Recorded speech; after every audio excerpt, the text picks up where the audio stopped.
akuluakulu Malawi aliyense pofika tsiku la lero akumudziwa Chakwera. Ndege itagwa zigawenga zinakhala pa anthu ndi zikwanje. M'dziko muno muli asilikali koma sanaloledwe kupita kuchikangawa kosaka chilima. Kukuoneka kuti kulibe anthu ndiye ndi kunkhalango yoti ndikovuta kuyenda, komanso kukuoneka kuti nkhalango ndiyokhwitima. Asilikali amenewa anayekera kuti chilima aphedwe kuchikangawa. Leronso akuonera anthu akukhabidwa mtawuni. Tikukumbukira pa 11 Juni President anatiuza kuti Saulos Chilima anafa ndege itangogwa, koma chodabwitsa thupi lake linapezeka atagwira korona. Ngati anafera on the spot sakanapeza mpata ogwira korona. Munthu ameneyu anachita kuphedwa ngati galu. Lazarus Chakwera is a big crook. Amapanga zinthu ndikuyima potero. Misozi yathu muli pemphero lofuna kuti tidziwe zomwe zinalakwika kuti ndege imene anakwera vice president athu ndi abale athu ena isowe komanso igwe. Ambuye chonde tiyankhe.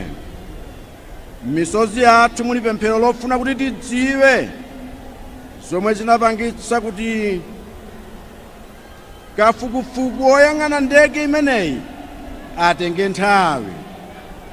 Ambuye chonde tiyankhe. Kumulanje akukumba bauxite.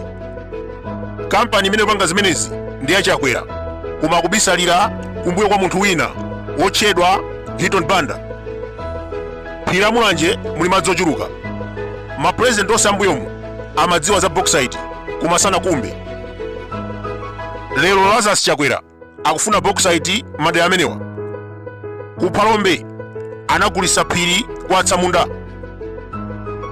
Akunyoza anthu akumwera chikhalirecho akuba miyala mbali yomweyo.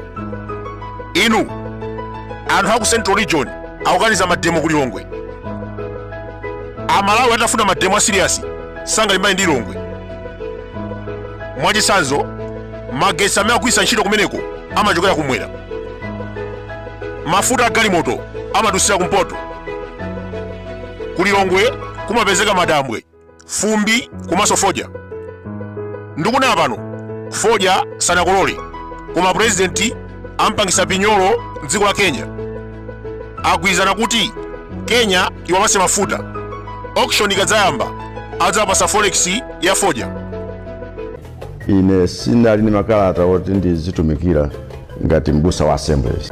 Likoma Island anapinyolitsa. Mapiri ndi amenewa. Chimene chatsala kuti agulitse ndi madambwe. Mwina zigawenga za M23 zikhoza kugula, oti nawonso amadaya zikwanje.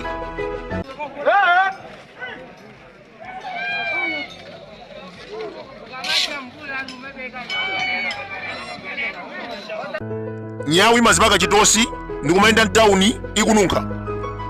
Tinene zoona pano kunena kuti zikhalidwe zinazi zikanangotha. Sizoona kuti in this generation munthu azizipaka manyi ndikumayenda mtawuni.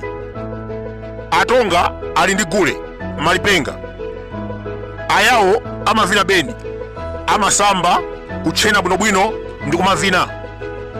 Koma enawa akubisa nkhope kunyamula zikwanje ndikumakhala pa anthu.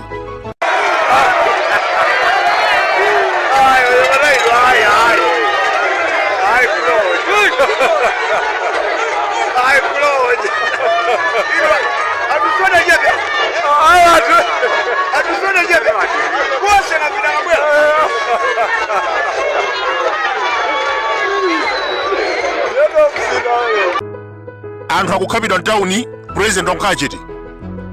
Mbuyo muzitamveka kuti wamwalira anapita ku Blantyre kukapanga push-up. Now 1.1 trillion inaswa kumera, 600 billion inaswa kunokma. Njala ili paliponse. Mafuta akusowa ma filling station. Kwa president sanapange push-up. Chifukwa last time anapita ku Blantyre kukapanga push-up kuonesa kuti ali mphamvu. This time around mafuta akusowa, forex kulibe, 1.1 trillion yasowa kumera, 600 billion yasowa kunokuma, 15 billion yasowa kutogeti, njala ili paliponse, koma sitikuona push up yonesa kuti akhoza kubwesa mafuta kapena kuthesa njala. Manganya, the so-called vice president, anapita ku Blantyre ndi kumauza anthu musiye kugenda, musiye kunyamula zikwanje. Akuluakulu, dziko lonse likudziwa kunena kuti apolisi mothandizana ndi zigawenga za MCP ndi amene akunyamula zikwanje kumaopseza anthu. Manganya wachoka ku Lilongwe kukapereka uthenga ku Blantyre kufupika ndi nzeru zomwe. That is why pa 10 June amangoyang'anira anzake akuphedwa. Musayerekeze kutola myala kutenga zikwanje, nthawi yake sino. Aliyense apite kumene angathe kupita kukapangisa nsonkhano. Za zikwanjezo ndi usatana umenewo. Inuyo zomatenga myala kumagenda kutenga zikwanje musatero. Chibwera chipani cha Mulungu Krispate aloleni. M'Baibulo Yudasi amankonda Yesu koma anampereka. Akuti ayi Achilima anasankha ine kukhala vice president chifukwa anaona china chake. Inu Yesu Khristu anasankha Yudasi kukhala msungichuma koma sanadziwe kuti anali wakuba. Mukawerenge Yohane 12 verse 6. Achilima sanadziwe kuti Manganya adzakhala chete iwo atagona kutchire. Pa 10 June Chilima anagona kuchikangawa pamodzi ndi afisi koma Manganya anakhala chete. Lilongwe ikutulutsa zikwanje, Yudasi akupempha anthu aku Blantyre akhale chete. Katundu wakwera mtengo, mabizinesi sakuyenda koma Yudasi akuti tikhale chete. Belezebulu waba mabiliyoni kukasunga maiko akunja. Chaka chino aliyense ndokwiya ndifanira kulembetsa kuti akachose chakwera. Kaya mutenga zikwanje, kaya mugawa ndalama, koma dziwani kuti MCP ikununkha. Anthu ambiri akulembetsawa, almost 75% akufuna kukachosa chakwera. Ndiye pali mafumu ena achichewa alandira ndalama ndi kumalimbikitsa sankho. Timafuna adziwe chinthu chimodzi, Kamuzu Banda anayeserapo 1994 zinamukanika. Malawi si dziko la mtundu umodzi. Achewa 34%, Alomwe 20%, Ayawu 16%, Angoni 11%, Atumbuka 10%, Asena 3%, Ankhonde 1%, Atonga 2%, Manganja 3%. Pa Chingerezi limana kuti multiculturalism. History is the best teacher.